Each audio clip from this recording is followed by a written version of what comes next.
réellement libre. Témoignage d'Alexander Sandy Carson. Depuis mon enfance jusqu'à ma 44e année, et cette période comprend 17 ans de sacerdoce catholique romain, j'avais vu dans l'Église catholique la colonne de la vérité, le guide infaillible pour me conduire à Dieu. Or, cette colonne de la vérité catholique romaine n'a pas pour seul fondement l'Écriture infaillible. Elle repose également sur des traditions humaines étrangères à l'Écriture. Celles-ci passent pour être des révélations divines, mais en réalité, elles contredisent et contrecarrent les enseignements limpides de la Bible. Du vivant des apôtres, au 1er siècle, on prêchait la vérité dans les rues de Jérusalem et dans le Temple. Par la suite, cette prédication devait constituer le contenu du Nouveau Testament. Au chapitre 6, verset 7, le livre des Actes témoigne de cette prédication. La parole de Dieu se répandait plus en plus. Le nombre des disciples augmentait beaucoup à Jérusalem, et une grande foule de sacrificateurs obéissait à la foi. Pour ces prêtres juifs de l'Ancienne Alliance, le prix à payer était considérable. Il leur fallait tout quitter pour suivre Jésus. Le cœur transpercé par la vérité, cette épée à double tranchant qu'est la parole de Dieu, dans Hébreux 4, 12, ils laissaient tout et suivaient le Seigneur. Tout ancien prêtre catholique qui est entré dans cette obéissance de la foi se reconnaît certainement dans ce verset, depuis Wycliffe, Jean Hus et Luther jusqu'à ce jour. À différentes époques et de différentes manières, Dieu s'est servi de sa parole écrite pour libérer des hommes, même des prêtres catholiques.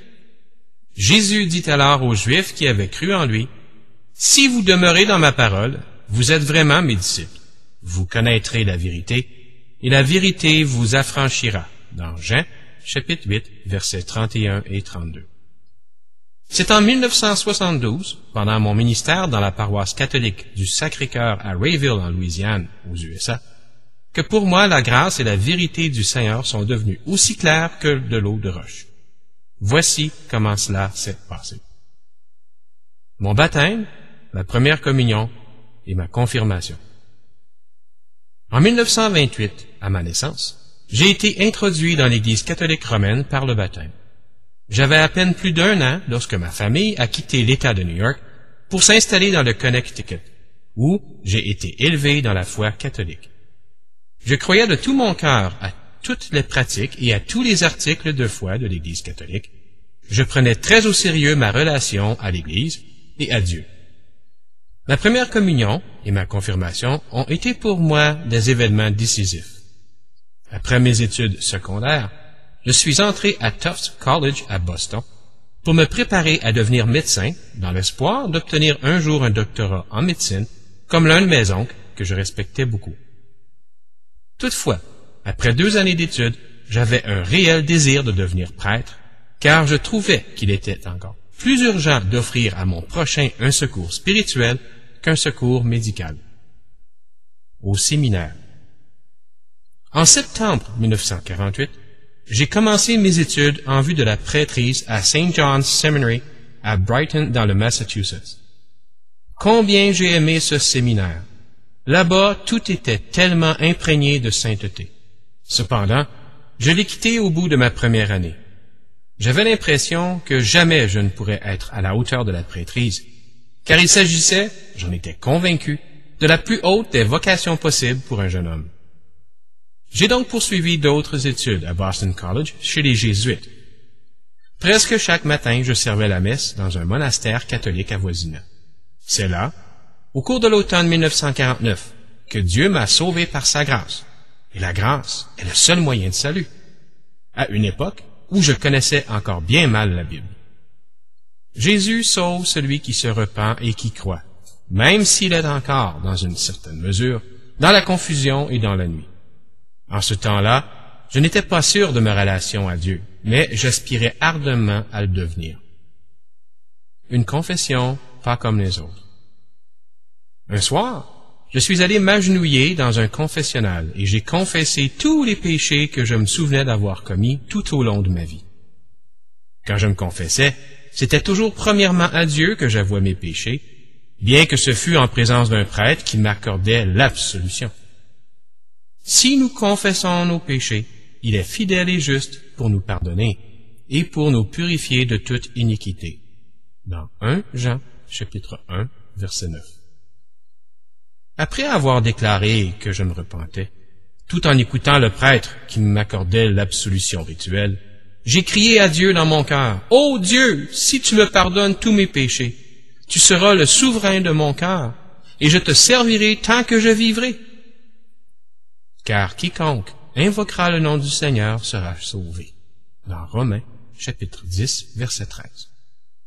En quittant ce confessionnal et en traversant le transept de l'Église, j'ai ressenti une immense paix, et le cri « Abba, Père » a retenti dans mon cœur. J'ai su que j'avais une relation personnelle avec Dieu. Cela n'avait rien à voir avec la présence du prêtre, ni avec la formule liturgique, mais cela s'est produit à cause de la présence de Jésus-Christ, notre souverain prêtre, qui a intercédé pour moi et a fait de moi l'objet de sa grâce, de sa miséricorde, de sa compassion.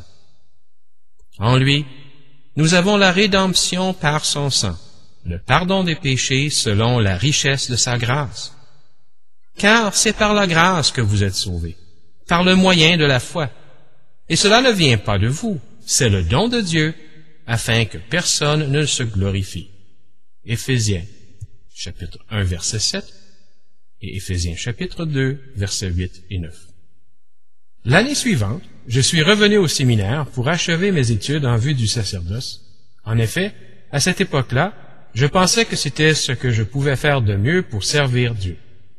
J'ai été ordonné par l'évêque Lawrence Sheenan de Bridgeport dans le Connecticut le 2 février 1955 et j'ai commencé mon ministère de prêtre séculier diocésain dans le diocèse d'Alexandria en Louisiane. Après quelques années, l'enthousiasme et la joie que j'avais connus dans ma situation privilégiée ont commencé à décliner. J'avais beau essayer de tout faire du mieux possible, tout cela était devenu un rituel vide et futile. Une nouvelle norme, la Bible.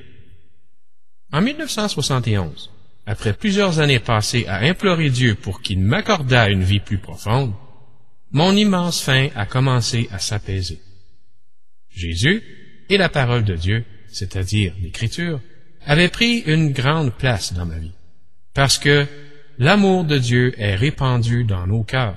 Romains chapitre 5, verset 5. Le Saint-Esprit m'a amené à juger la théologie catholique romaine à la lumière de la Bible, alors qu'auparavant, j'avais fait l'inverse, jugeant la Bible à la lumière des doctrines et de la théologie catholique. Désormais, la source de l'autorité dans ma vie n'était plus du tout la même. Un dimanche soir, au mois de juillet 1972, j'ai commencé à lire l'Épître aux Hébreux dans le Nouveau Testament. Cette épître exalte Jésus, son sacerdoce et son sacrifice au-dessus de tout ce que connaissait l'Ancienne Alliance dans l'Ancien Testament. Voici un des passages que j'ai lus. Il, Jésus, n'a pas besoin, comme les souverains sacrificateurs, d'offrir chaque jour des sacrifices d'abord pour ses propres péchés et ensuite pour ceux du peuple, car ceci il l'a fait une fois pour toutes en s'offrant lui-même. Hébreux, chapitre 7, verset 27. Cela m'a fait sursauter, et j'ai commencé à éprouver un grand malaise. Pour la première fois, j'ai compris que le sacrifice de Jésus a consisté en une seule et unique offrande, faite sur le calvaire, une offrande pleinement suffisante par elle-même pour me réconcilier avec Dieu et avec tous ceux qui se sont repentis au long des siècles. J'ai vu alors que le saint sacrifice de la messe que j'offrais chaque jour, tout comme des milliers d'autres prêtres catholiques, était chose fallacieuse, sans rapport aucun avec la réalité. Si donc le sacrifice que j'offrais quotidiennement était dépourvu de sens, alors mon sacerdoce, dont la raison d'être était précisément d'offrir ce sacrifice, était également dépourvu de sens. Bientôt, cette prise de conscience a été clairement confirmée par la lecture du chapitre 10 de la même épître. Lui, après avoir offert un seul sacrifice pour les péchés, s'est assis pour toujours à la droite de Dieu. Il attend désormais que ses ennemis soient devenus son marchepied. Car, par une seule offrande, il a amené à la perfection pour toujours ceux qui sont sanctifiés. Les versets 12 à 14. Or, là où il y a pardon des péchés, il n'y a plus d'offrande pour le péché. Verset 18. Sauvé par pure grâce.